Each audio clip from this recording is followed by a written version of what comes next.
The cold metal of the handcuffs dug into my wrists as I sat in the back of the police cruiser, heart racing, mind spinning. Just an hour ago, I was planning a quiet dinner with my fiancée, the woman I thought I'd spend the rest of my life with.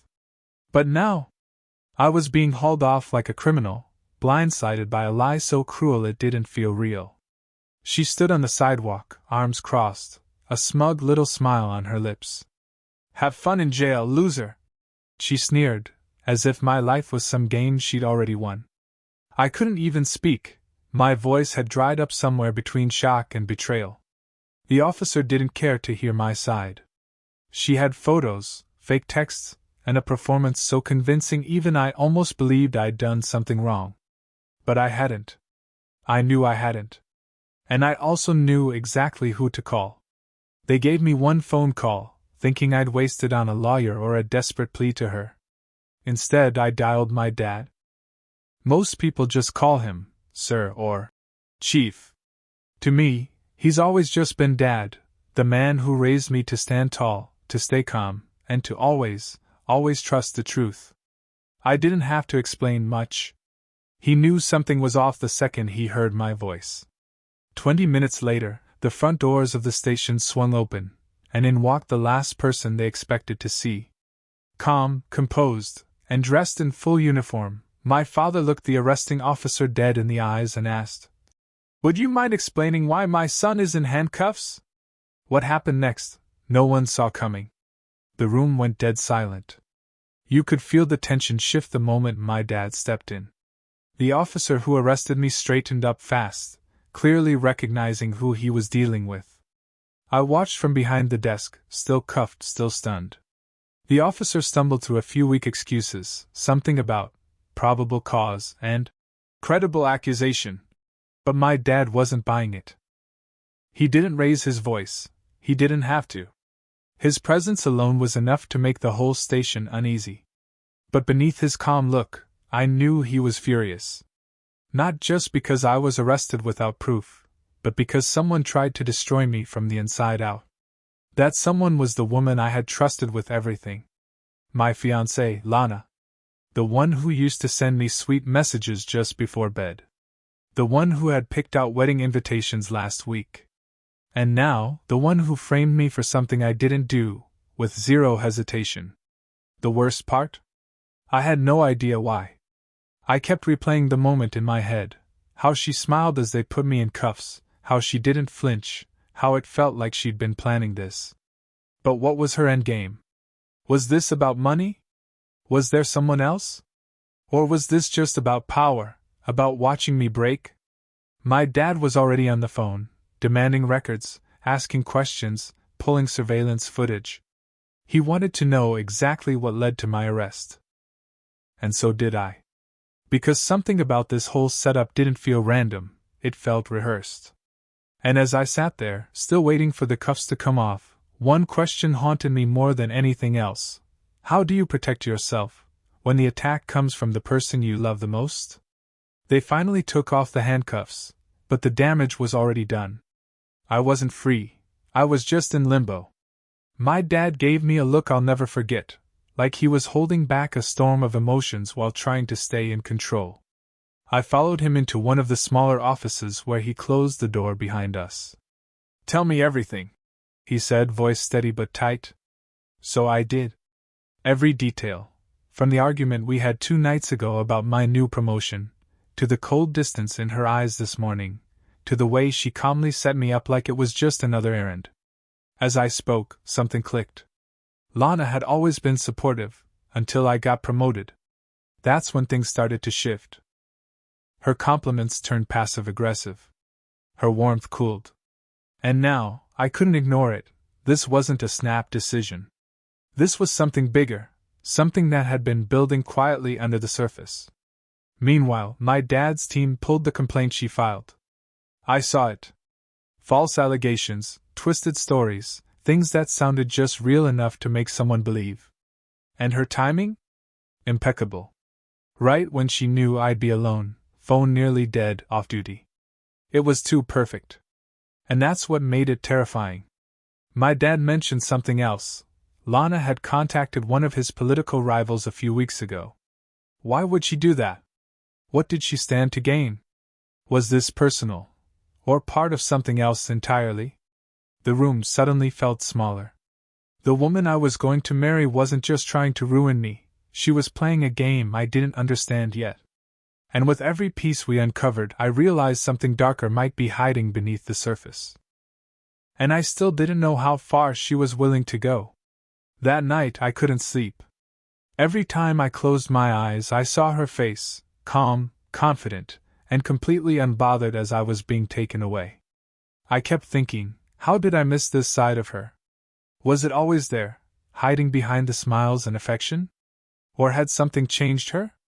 I didn't have answers, just more questions. But one thing was clear, this wasn't over. The next morning, my dad handed me a folder. Inside were phone records, digital footprints, and messages Lana had tried to erase. She hadn't been acting alone. There were texts between her and a man named Ethan, a name I hadn't heard in years.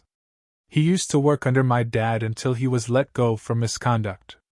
He blamed our family for ruining his career. And now, it looked like he was back, using Lana to get revenge. It all started making sense, in the worst way. Lana was the perfect weapon, someone close to me, someone I'd never suspect. And Ethan?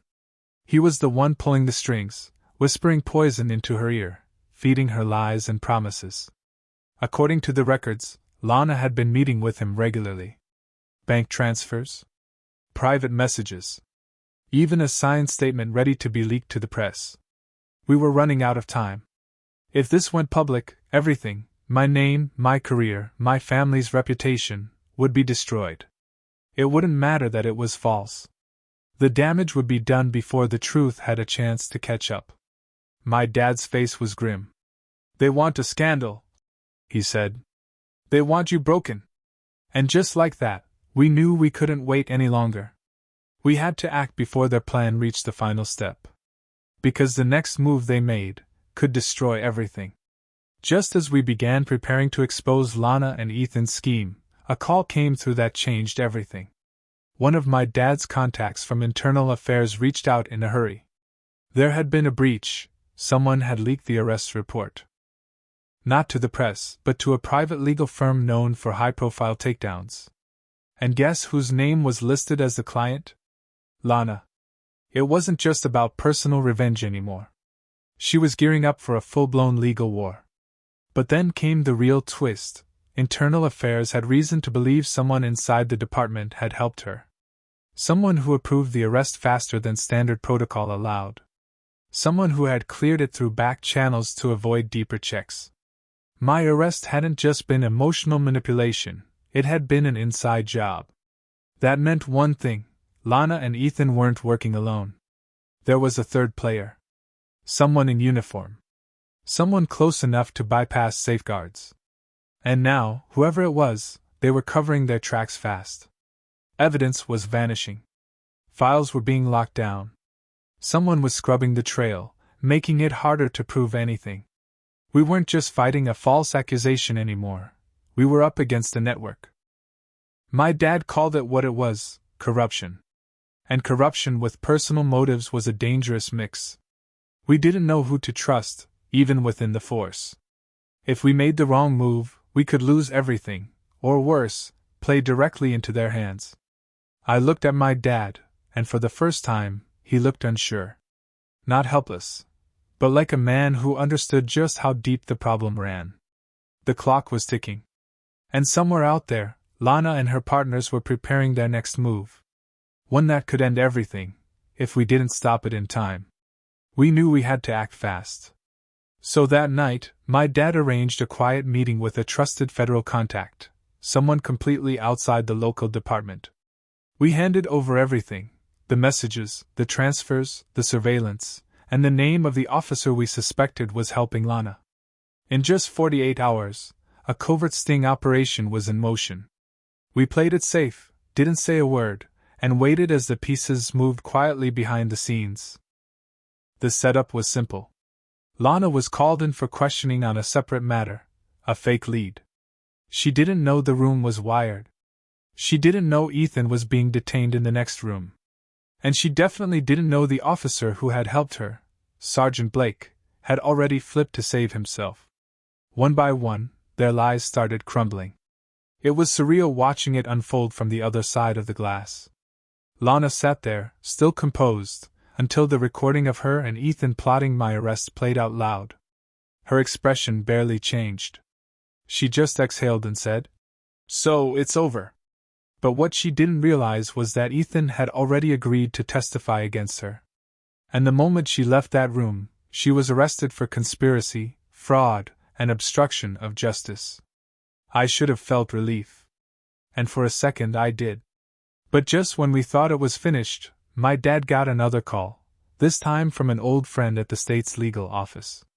"Your son wasn't their only target," he said. "There's a file, one that links Lana and Ethan to another setup. Someone else got hurt before you did." And suddenly, it wasn't just about me anymore. This wasn't the end. It was just the beginning of something bigger. And I had no idea how deep it went. It took a few weeks for everything to come together, but eventually, the full truth came out. Lana and Ethan had tried a similar setup 2 years earlier in a neighboring district. The victim wasn't as lucky as I was. He lost his job, his reputation, and nearly his freedom. That case had gone cold, buried under false paperwork and missing records. But with our evidence and Ethan's full confession, the dots finally connected. Justice was long overdue. Lana was charged formally and denied bail. Watching her sit silently in that courtroom, no longer smug or composed, was surreal. I didn't feel triumph. I felt sad, for the person I thought she was, and for how quickly love turned into betrayal. As for Ethan, he cooperated with everything and accepted a reduced sentence, but not without facing the damage he'd done. Sergeant Blake, the officer who helped push the arrest through, was stripped of his badge and faced internal charges. My dad didn't take any pleasure in it, but he stood firm. "If we don't clean up our own house, no one else will," he said. That line stuck with me. I took some time off work, tried to make sense of everything. It's strange how fast your life can fall apart, and how important it is to have people who'll fight for the truth when you can't. My dad was that person for me. And that one phone call I made? It saved my life. In the end, I learned something painful but important. Love can blind you, but truth has a way of finding light. And when it does, no lie is strong enough to bury it forever. So if you ever find yourself in the dark, doubting everything, don't give up. The truth will always fight its way to the surface.